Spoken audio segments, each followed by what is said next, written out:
মানে ভয় করছিল যে মানে ঠিকভাবে পৌঁছাতে পারবো কিনা, এত ন্যারো রাস্তা, তার উপরে এরকম, সেটা নিয়ে একটা চিন্তা, যেহেতু বাচ্চা আছে, মাছ, একদম খাড়াই রাস্তা, এখান দিয়ে উঠতে হবে এতটা, একদম টপ।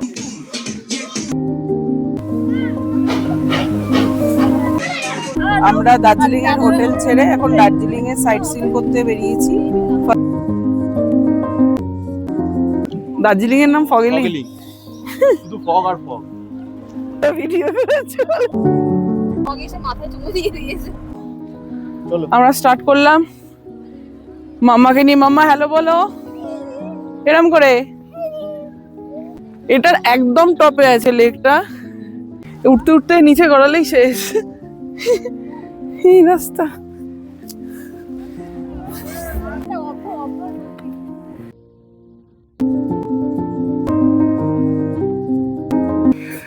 তোমার কেমন লেগেছে?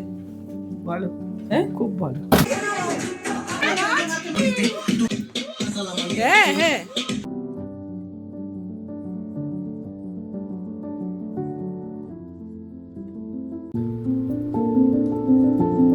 নমস্কার বন্ধুরা, আমি সুস্মিতা। সবাই কেমন আছেন? আশা করি সবাই খুব ভালো আছেন। আমি আবার একটা নিউ ব্লগ নিয়ে আপনাদের কাছে চলে এলাম। সকলকে পুরো ব্লগটা দেখার অনুরোধ রইল। যদি ভালো লাগে একটা লাইক, কমেন্ট আর সাবস্ক্রাইব করে দেবেন। আমরা আসছি, মামা তাকাই যে ছুটু ট্রেন আসছে।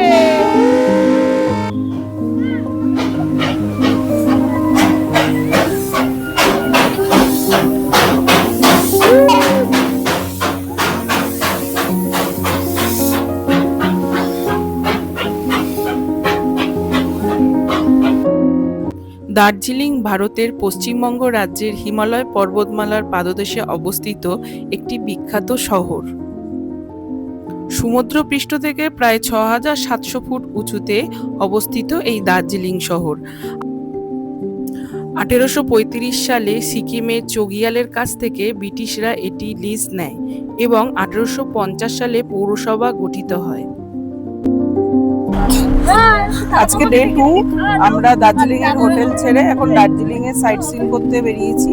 ফার্স্টে যাব আমরা বাতাসিয়া লুপ, তারপরে ঘুম মনস্ট্রি, তারপরে দেখা যাক কোথায় কোথায় যাওয়া যেতে পারে।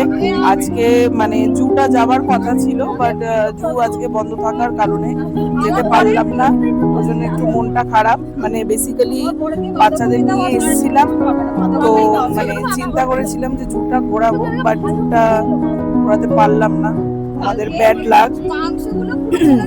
তো যাই দেখি। আর এখন এখানে ওয়েদার খুব একটা ভালো নয়, কিন্তু দার্জিলিং এ বৃষ্টি নেই। কালকে আমরা ফেরার পথে অনেক বৃষ্টি পেয়েছি, বাট এই মুহূর্তে এখন কোনো বৃষ্টি নেই। তো ঠাকুরকে ডাকছি যাতে বৃষ্টিটা না হয়। এখানকার আদিবাসিন্দা লেপচা এবং নেপালি জনগোষ্ঠীর মানুষ। বাংলা এবং নেপালি উভয় সরকারি ভাষা হিসাবে ব্যবহৃত হয়। পর্যটন এবং বিশ্ববিখ্যাত দার্জিলিং চা বাগান হল প্রধান অর্থনৈতিক ভিত্তি দার্জিলিং শহরের। বাতাসিয়া লুপ পৌঁছে গেছি। টিকিট কাউন্টার, টিকিট কাটতে হবে, 50 টাকা করে টিকিট।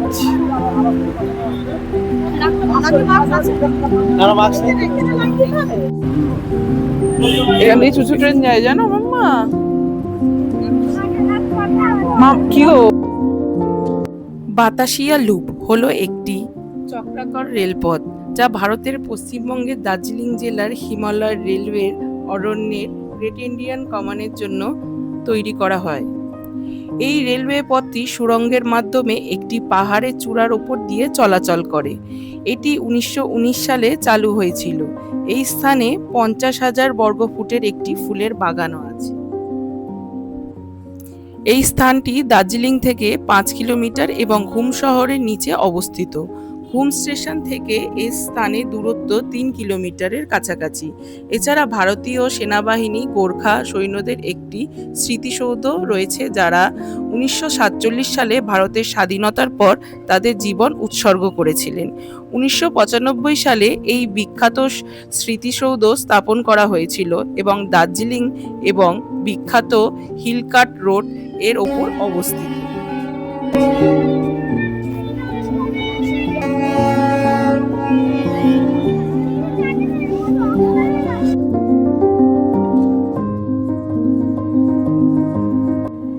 এই স্থানে মনোরম পরিবেশ আমরা সকলে মিলে উপভোগ করেছিলাম, খুবই ভালো লেগেছিল। এখন যাচ্ছি ঘুম মনেস্ট্রি, আমাদের সেকেন্ড ডেস্টিনেশন দার্জিলিং এ। এখানে ভীষণ ফগ, এই যে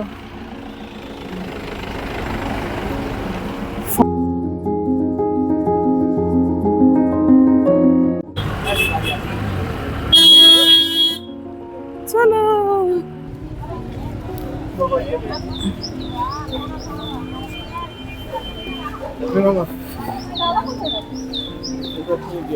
ফগেই সব ঢেকে গেছে, আমরা এখন ফগের মধ্যে দিয়ে যাচ্ছি। আমরা এখন ফগ মনেস্ট্রিতে যাচ্ছি। দার্জিলিং এর নাম ফগেলিং করে দাও। হ্যাঁ, দার্জিলিং এর নাম ফগেলিং, শুধু ফগ আর ফগ। এই যে নামার ধরন চেঞ্জ হয়ে গেল ভিডিও দেখো দেখো নাম যে একজন। ঘুম মঠ এটি একটি বৌদ্ধ মঠ। এটির জনপ্রিয়তার নাম হলো ইগা চেওলিং মঠ। এই মঠ পশ্চিমবঙ্গের দার্জিলিং জেলার ঘুম শহরের সমুদ্রপৃষ্ঠ থেকে 8000 ফুট উচ্চতায় অবস্থিত। মঠে মৈত্রেয় বুদ্ধের একটি 15 ফুট লম্বা মূর্তি আছে। 1875 সালে লামা সেরাপ গ্যাতসো এই মঠ স্থাপন করে। এটি ঘুম শহরের 3টি মঠের মধ্যে বৃহত্তম।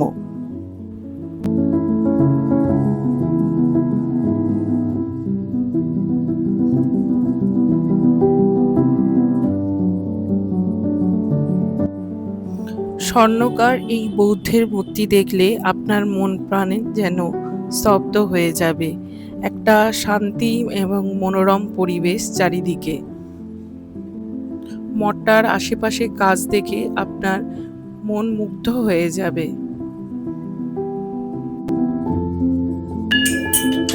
মাম্মা সেখানে গিয়েও বাচ্চারা তাদের আনন্দের মুহূর্ত একে অপরের সাথে শেয়ার করে নিচ্ছিল। যতটা পারলাম ক্যামেরায় ক্যাপচার করার চেষ্টা করেছি। দেখতেই পাচ্ছেন কতটা ফগ চারিদিকে। যখন নামছিলাম এতটা ফগ ছিল না, হঠাৎ করে এতটা ফগ এসে চারিদিকে ঘিরে যায়। আমরা বাইরে বেরিয়ে একটুখানি চা খেয়ে এবং একটা মার্কেট ছিল ওখানে টুকটাক জিনিস খেয়ে নেক্সট গন্তব্যের দিকে এগিয়ে যাই। তারপরে মনে হচ্ছে যদি কেউ তুলে দেয়, যদি ঘুমিয়ে পড়ি, ঘুম মনেস্ট্রি থেকে আমরা এখন যাচ্ছি লামাটা ইকো পার্ক। আর লামাটা ইকো পার্কের উপরে একটা লেক আছে, সেটাও যাব। সেটায় তো অনেকটা ওঠা, সেটা নিয়ে একটা চিন্তা, যেহেতু বাচ্চা আছে, মা আছে। নেক্সট ডেস্টিনেশনে আবার দেখা হবে। এখানে আমাদের অ্যাডভেঞ্চার হতেই আছে।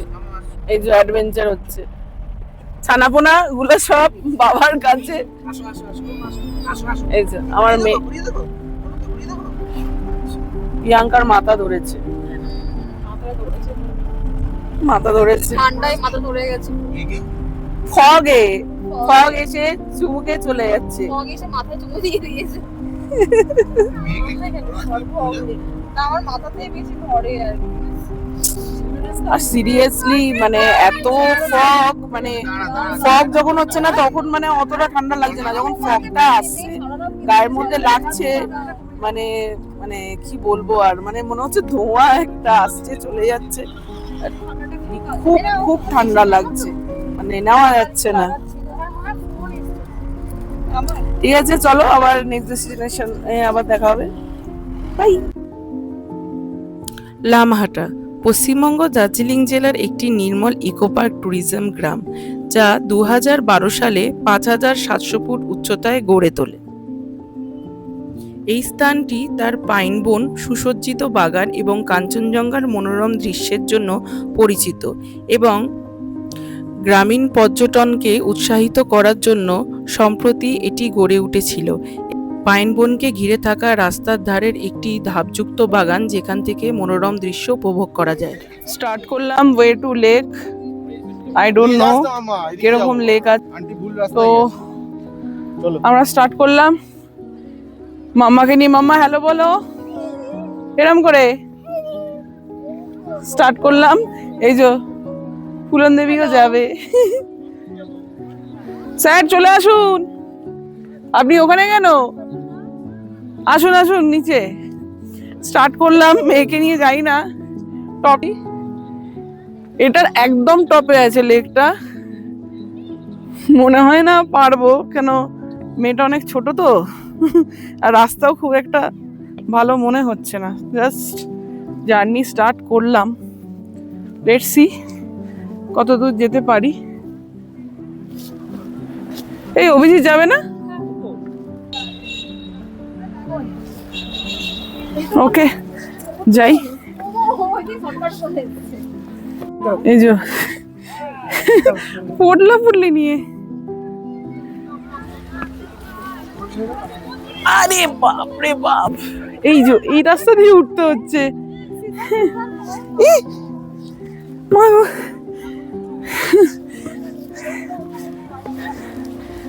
এই যে উঠছি, উঠতে উঠতে নিচে গড়ালেই শেষ। এই রাস্তা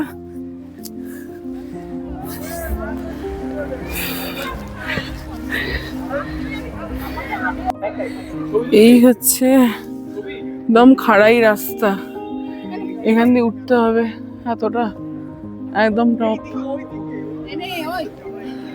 আর উঠতে হবে। এই এতটা উঠে এসছি।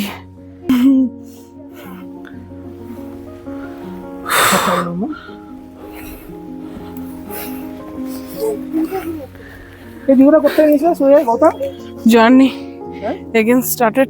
আমার মাম্মা উঠছে, দেখ। এই লেকের রাস্তাটা কোনোভাবে ডিরেকশনটা কোনোভাবে ভুল দেওয়া ছিল। আমরা জঙ্গলের দিকে উঠে যাই, লেকটা দর্শন করতে পারি না, অনেকটাই উঠি। এই যে হচ্ছে অরিজিনাল লেক, এটা একটা আমার গুগল থেকে ডাউনলোড করা ছবি। আমরা প্রায় অনেকটাই উঠে গেছিলাম, রাস্তা খুবই খারাপ ছিল। বাচ্চাকে নিয়ে নামার সময় খুব ভয় লাগছিল আমাদের, তাও আমরা আস্তে আস্তে নেমে পড়েছিলাম। তো ওপরে কোনো রাস্তা ছিল না, আমরা আস্তে আস্তে নিচের দিকে নেমে পড়েছিলাম। তারপরে ওখানে আমরা একটুখানি লাঞ্চ সেরে আবার নেক্সট ডেস্টিনেশনের জন্য বেরিয়ে গেছিলাম। আমি একটু ডিম ম্যাগি খেয়ে নিয়েছিলাম, আর মেয়ের জন্য বাড়ি থেকে আমি খাবার রেডি করেই নিয়ে গেছিলাম, সেটা ওখানে খাইয়ে দিয়েছিলাম। এখান থেকে খেয়ে আমরা তাকদার জন্য রওনা দিলাম। তাকদা, এখন হয়তো এটার নাম অনেকেই শুনেছেন। এটা দার্জিলিংয়ের একটা অফবিট স্থান হিসাবে গণ্য করা হয়। এই তাকদাটি মূলত একটি পুরনো ব্রিটিশ সেনানিবাস এবং বর্তমানে একটি জনপ্রিয় অফবিট পর্যটন কেন্দ্র, যা প্রায় 4000 ফুট উচ্চতায় অবস্থিত।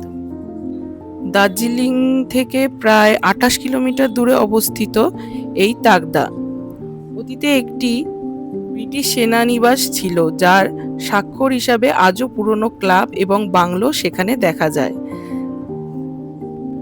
স্থানীয় লোককাহিনী অনুসারে তাকদা শহর শব্দটির অর্থ হলো কুয়াশা বা মেঘে ঢাকা স্থান। সত্যি কুয়াশা বা মেঘে ঢাকা স্থান। আপনারা যতটা পথ আমরা এগিয়ে যাচ্ছি তাকদার দিকে, তখন কিন্তু এমন কিছু বেলা হয়নি। দেখুন চারিদিকে যেন কুয়াশায় আচ্ছন্ন হয়ে রয়েছে। লাস্টে আমাদের গাড়ির সামনের লাইট জ্বালিয়ে যেতে হলো, তাও যেন কিছু দেখা যাচ্ছিল না। আমরা কিভাবে পৌঁছেছি ভগবানই জানে। আমাদের লাস্টের দিকে খুব ভয় লাগছিল, আমরা কিছুই দেখতে পাচ্ছিলাম না। ঠাকুরের নাম করে আমরা আমাদের হোমস্টেতে পৌঁছাতে পেরেছিলাম, কিন্তু ড্রাইভার দাদার এক্সপিরিয়েন্স ছিল এটাই অনেক।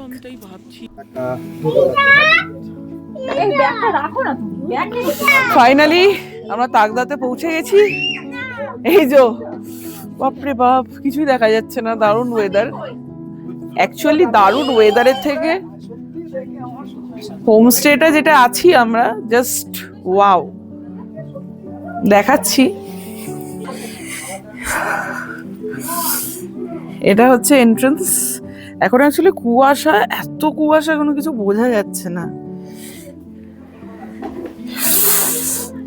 এখানে তো সুন্দর করে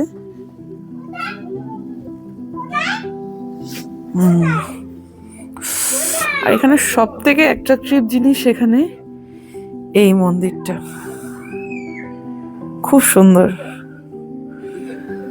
ওনাদের এখানে একটা মন্দির আছে।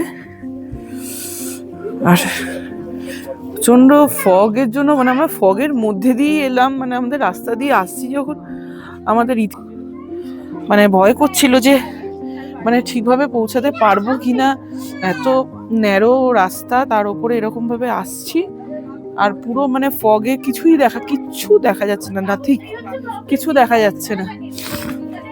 ফাইনালি পৌঁছে গেছি ঠাকুর করে, কিন্তু পৌঁছে আমরা মানে হোমস্টে দেখে ফুল স্যাটিসফাই। কেমন লাগছে হোমস্টেটা তোমার? মন্দিরটা দেখো, দেখেছি। হোমস্টের রুমটা তো ভালোই, খুব সুন্দর, কিন্তু ব্যাপার হচ্ছে রুমটা একদম পুরো মানে ফগে আচ্ছাদিত। এলাম কিভাবে? বাজে ফগ, মানে আমার লাইফে এরকম ফগ দেখিনি কিন্তু আমরা। সত্যি কথা, আমার মেয়ে কিন্তু ভয় পায়নি। মেয়ে কিন্তু ফগে ভয় অভিজিৎ, পায়নি। তুমি যে উঠলে উপরে লামাটায়, তো তোমার কিরকম লাগলো বলো বলো, উঠলে কিভাবে? আমার মেয়েকে নিয়ে উঠেছে, মানে কেমন লাগলো লামাটায়? ও তো উঠলো, হ্যাঁ তুমিও গেলে তো। আমি তো লাস্টে নামলাম একটুখানি। ওকে,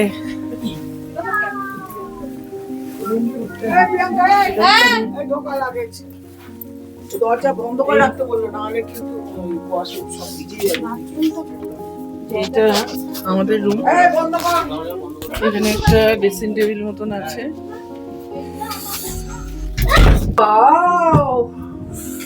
ড্রেসিং টেবিল আছে, এখানে একটা সোফা, অলরেডি লাগেজ রাখা হয়ে গেছে। এখান দিয়ে আই থিঙ্ক খুললে, আমাদের তো ওয়েদার ক্লিয়ার না, খুললে পুরো ভিউটাই এখান থেকে পেতাম। আর এই যে এখানে একটা বেড,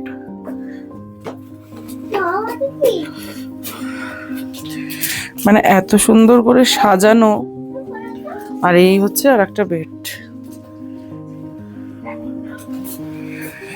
এখান থেকেও আই থিঙ্ক ভিউ পাওয়া যাবে, বাট সেম প্রবলেম, ডাস্টবিনও আছে।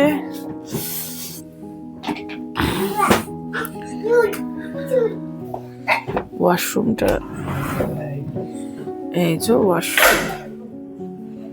ওয়াশরুমটা খুবই বড়, যথেষ্ট বড়, আর খুব পরিষ্কার পরিচ্ছন্ন। গিজারও আছে।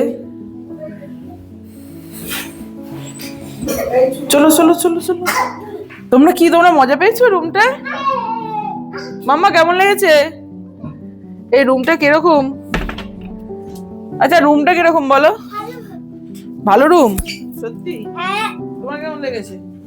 ভালো, হ্যাঁ খুব ভালো। লাইটটা তুমি খাওয়া দাওয়া করবে? কি যেন আজকে কি আছে? ইতু পুজো? অষ্টমী, ইতু পুজো না, দুর্গা পুজো না, বাসন্তী পুজোর অষ্টমী। ওই জন্য সকাল থেকে উনি প্রায় নাই খাওয়া, কিছু খাইনি এখনো, সিলনাও কিছু খাইনি। কিছু খেয়ে নাও। কোনো কথা হবে না। হোমস্টেটায় যেটাই আমরা ছিলাম, এতটাই সুসজ্জিত, আর ফুলগুলোকে এত যত্নে রেখেছে। দেখুন পুরো গোলাপ ফুলের মতন দেখতে, কিন্তু এগুলো গোলাপ ফুল নয়। মানে এটাই সবার থেকে আগে আমার মন কেড়েছিল, এত সুন্দর। তারপর আমরা রুমে গেলাম, আমাদের সঙ্গে সঙ্গে যাওয়ার পরে চা অফার করলো। তারপরে সন্ধেবেলা স্ন্যাক্স ছিল, যেহেতু আমাদের বারবিকিউ করার কথা ছিল, বাইরে বৃষ্টি পড়ছিল, সেহেতু আমরা বারবিকিউটা স্কিপ করি। তার জন্য আমাদের এত কিছু খাবার আয়োজন করেছিল যে আমরা খেয়ে শেষ করতে পারছিলাম না।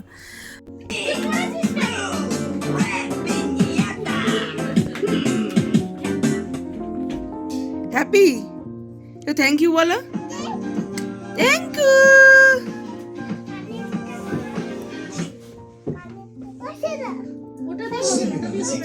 হচ্ছে না, ঝিম্বাজি ঝিম্বাজি ঝিম্বাজি।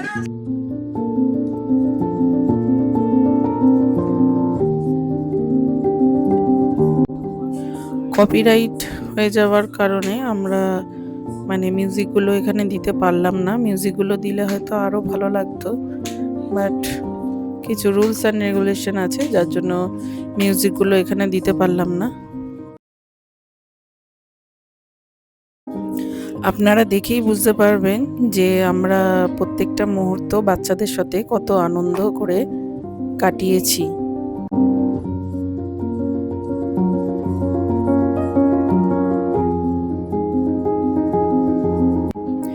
বাবা মাকে সহযোগিতা হিসাবে পেয়ে বাচ্চারা বেজায় খুশি।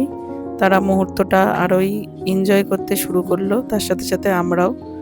সেই রাতটা আমাদের খুবই ভালো কেটেছিল। এই যে আমাদের ছোট্ট গুড়গুড়ি, দেখুন পরের বছর ও লাফিয়ে লাফিয়ে নাচবে, কিন্তু বেশ ভালো নাচছে।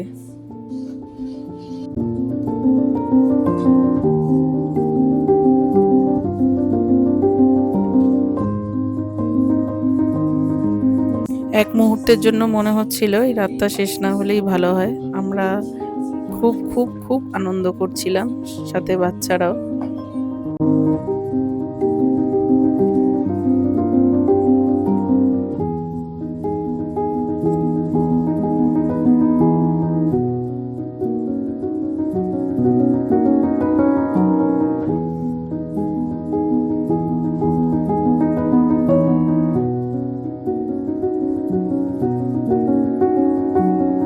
আমার মেয়ে ঐশীকে দেখুন, ও আঙ্কেলের স্টেপ ফলো করে করে ডান্স করেই যাচ্ছিল কন্টিনিউয়াসলি, আর আঙ্কেলও তার সঙ্গে সঙ্গে তাল মিলিয়ে নাচ করে যাচ্ছে। ওর নাম মনোজিৎ।